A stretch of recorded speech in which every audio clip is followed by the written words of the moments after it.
Hi, my name is Amore Wally, President of the Hispanic Chamber of Commerce of Contra Costa County. I'm out here with Concord City Councilman, Mr. Eddie Birsan. He's out here in a personal capacity to tell us a little bit about what he thinks regarding the Mount Diablo Unified School District and the situation that's occurring with the Northgate community wanting to form their own district. Mr. Birsan, can you tell us a little bit more about this issue? Is it a problem, an opportunity? What are your thoughts? There's a lot of issues that stem from the Northgate petition. It was a petition that was initiated in Walnut Creek for the main purpose of dividing the Northgate High School from the rest of Mount Diablo's school district and all its feeder schools. And that's what people were being asked to sign. It was a very simple petition that says the Northgate and all their schools are no longer part of Mount Diablo, that they are now separate. And they got 6,000 votes, signatures to go to the school board to say, hey, this is what we're doing. There's a lot of other aspects that were not exactly made clear to everyone, and there are a lot of ramifications of what this does. Now, the state rules have nine categories that you have to complete with in order to divide a school district, because as you can imagine, it's not the most common thing to do, and it's not something that institutions of long standing should not be divided for casual or transient reasons. And part of that is one of the issues that comes to me, is what are they trying to accomplish that can't be accomplished by being a member of the district? Then my involvement got very much more involved because of the City Council of Walnut Creek, which decided not only to support the Northgate secession, and okay, we don't, in Concord we don't like to mess around with other districts, but the City Council also added that only the people in that immediate district should vote, so that the rest of Concord doesn't vote. And that's, quite frankly, a non-starter for me. Anything that affects our schools affects the whole city. If there's going to be an election to change our schools, then the whole city should be voting. And that's a fundamental democracy. And the impacts that it's going to have on our city is very simple. My kids went to Oak Grove Middle School. My grandson went to Oak Grove Middle School. They also went to YV High School. Under the terms of this change, the boundaries of the kids that are going to go to Oak Grove is going to be changed, which means that my kids are going to be in a different demographic group than they were before. And I'm not going to be allowed to vote under the proposal from the Northgate group or the Walnut Creek group. Also, to give you another example of how this impacts all of us in the city of Concord, if this is the size of the Mount Diablo School District on a financial basis, and so our administration costs for the superintendent and everything else is divided up by this group. Now I take 13% out. Well, I still have that administrative cost. And as a result, all right, it's now divided over a smaller population, so there'll be less money for everything non-administrative. Likewise, right now in Northgate is like this, and their portion of the administration is very small because they're part of a bigger district. Now, when they separate, all of a sudden their portion of administration is going to be higher for them. But it's not their issue in terms of, I'm not going to get involved in the local district division of money. My main concern is that we have a secessionist group which is going to try to tell everyone else in the district who's affected by this that they have no say. This is a non-starter. One of the other issues that have been brought up to me, and I don't want to get into it too much, is that it changes the demographics of the entire district. We have the demographics of the schools, of just the Northgate group right now is very different than the average demographics of the entire district. As a result, if you remove one section, it causes that the two new sections are not going to look like each other. I believe that going forward in our education system, we have to prepare ourselves for the entire real world, which means your education system should reflect what our world looks like. And that's important to me. It's not the main concern on my objection. My main objection remains that they are not allowing the rest of the city, they're recommending that the rest of the city that's going to be affected by this be ignored. Transportation-wise, they want to change the traffic flow down Ignacio and Treat by changing the feeder pattern of the middle schools. Kids who are right now going to Highlands are no longer going to be going there. There is talk about, hey, we have a lot of people that are already right now in the Northgate. When I say we people in Concord. And if this goes through, their petition says it's a separate district. Now I've heard rumors that, oh, we'll allow inter-district transfers. Hey, you have a board that hasn't been elected.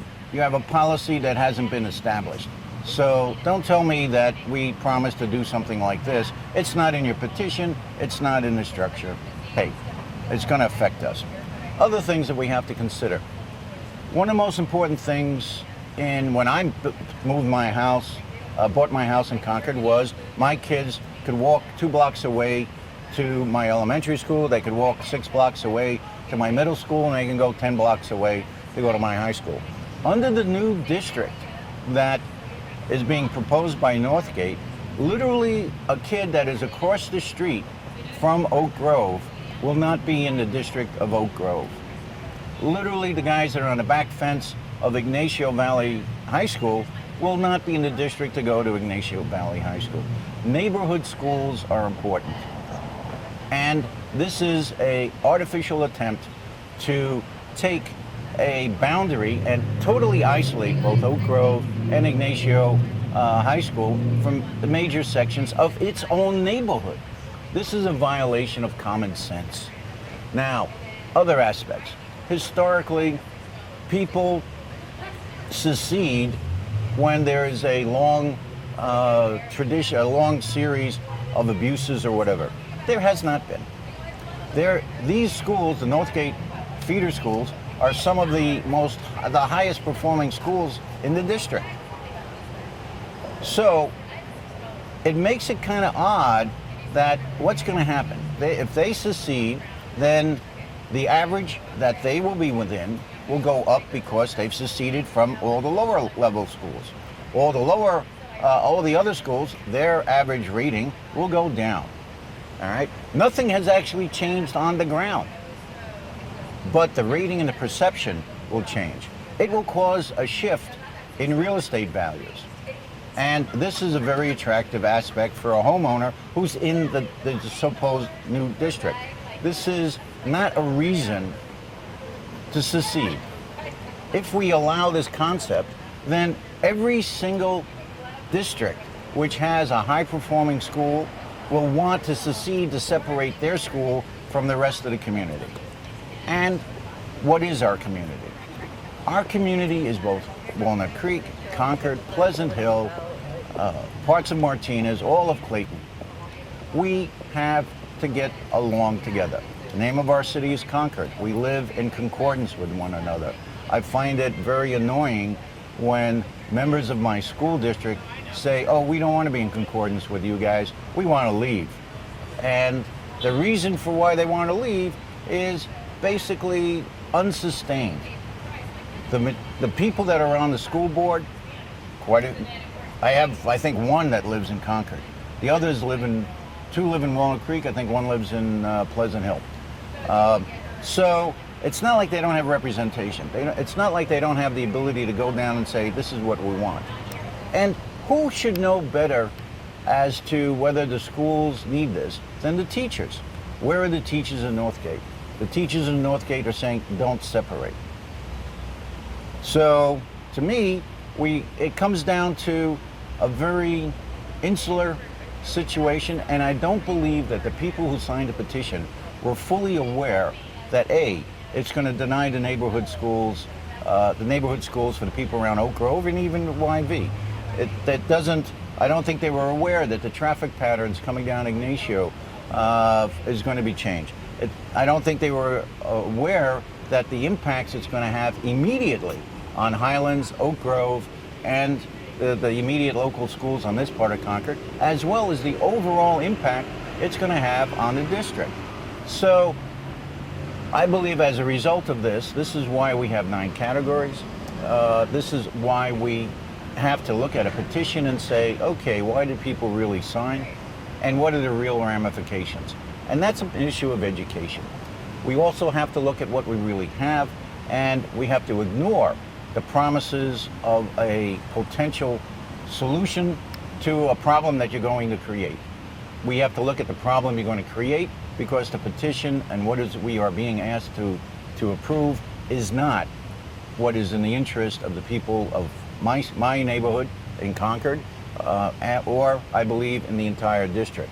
So again, in summary for me, the most important thing for me is that the people in the district are all affected, and the whole district, especially Concord, we need to vote if there is going to be a vote. I don't believe that the 9 categories are met, but that's for the experts, both at the school board and the school county, and for the county to decide on their 9 categories. And reasonable people can differ. But no reasonable person is going to differ on that the whole city of Concord, which is affected by this, should vote. And that's where I stand. And City Council, we have historically stayed away from other district fights, other institutional fights.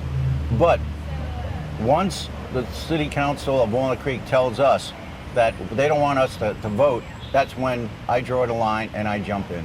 And that's my concern. Thank you. Thank you, Councilman. That was a very thorough perspective, and we certainly appreciate that. So clearly there is initiative going on out there to create this separation, and they feel that they are within the bounds of the law and the process, and you feel that that is actually being challenged for good reasons. Right. So considering that a significant size of that community wants this separation, is there something that you feel is going to be needed in order to bring everyone to the table, namely those that are, I guess you could say, dissenters or people that want to pull away from the Mount Diablo Unified, to try to figure out what exactly it is that they're really disgruntled about and what can be done? We're not going to do anything about the influence of the real estate. And in fact, part of the 9 categories, it specifically says that you may not divide a district based on real estate values. We are not going to be able to get much of a traction on dividing relative to neighborhood schools. They're clearly in violation of the concept of neighborhood schools. When a kid across the street it's not in the same district. And it's not viable to depend on a school board that hasn't been created, that is actually born out of secession and segregating the neighborhoods, that to expect that they're going to say, oh, great and wonderful, let's take all these people from the other side. And so for me, it's not a matter of bringing people to the table. Coming to the table has already been upset. When you go to a petition and you go to the city, the school board, and the school board has already rejected it and said, hey, you don't fit the 9 categories, and then they appeal it now to the next level, and then that's going to take another 3 months, and then it's going to go to the state. It's going to be a political fight. And the actual technical categories are something I didn't want to get too much into, because my main concern is if there is an election, we all vote. It's almost like the Civil War. The South decided that they would vote to succeed. They didn't ask the North. The North kind of had an objection. That didn't work out too well for the secessionists. It's also an area, I grew up in the 50s, I was born in 49, and I understand fully the desire of people to have their local school look exactly like them, and to define that local neighborhood as narrow as possible. I mean, we had Brown versus the Board of Education. We had the busing fights. I understand the problems on both sides. I believe that in the 21st century, we all have to live together. We all have to be together. As for the size, one of the issues is size. I should point out that at one point, the Mount Diablo School District was pushing 50,000 people. This wasn't a problem. All right, this was back in the 80s. All right, this wasn't the problem.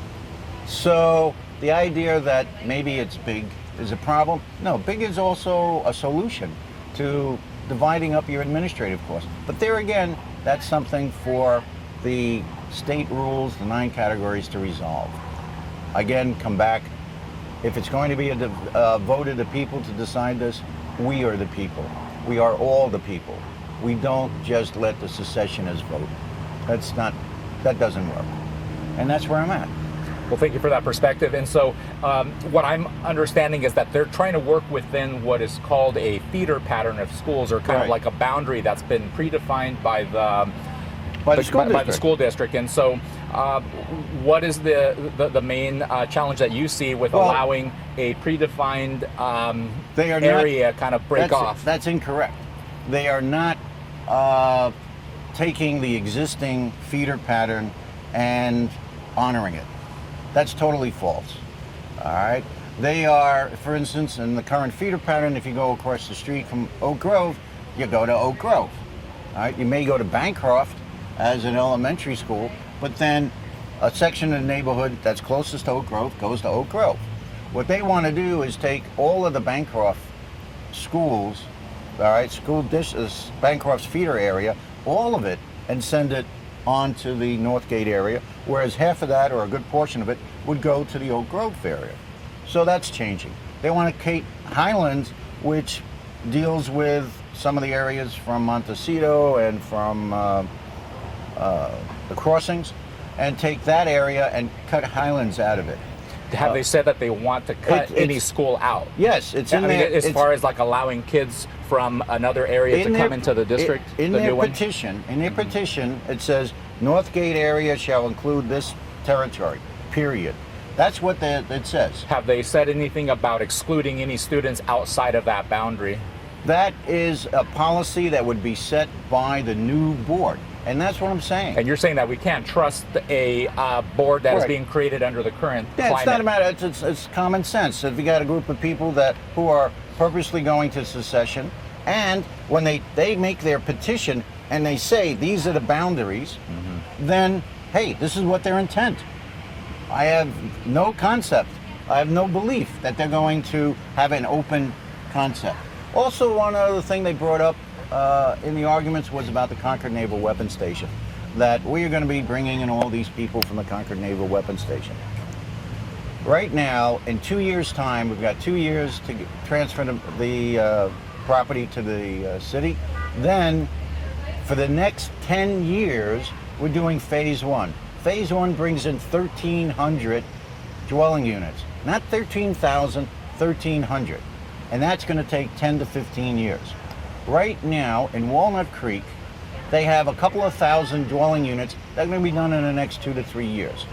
So the argument that, there's going to be all this influx of people from the base, and that's going to make up for it, that's nonsense. It's nonsense, all right? They're putting in more people on the other side. So when I say the other side, on the Walnut Creek side. So let me ask you a question, all right? Does it make sense that with the expansion of population in Walnut Creek, if they divide the district, they're going to say, oh wait, folks, we're not going to take you from Walnut Creek. We're going to take we're going to take your guys from the Monument. We're going to take your guys from Canterbury Village. No, it's not going to happen. Don't fool me. I really dislike that. So I just tell it like it is. If we're going to vote, we all vote.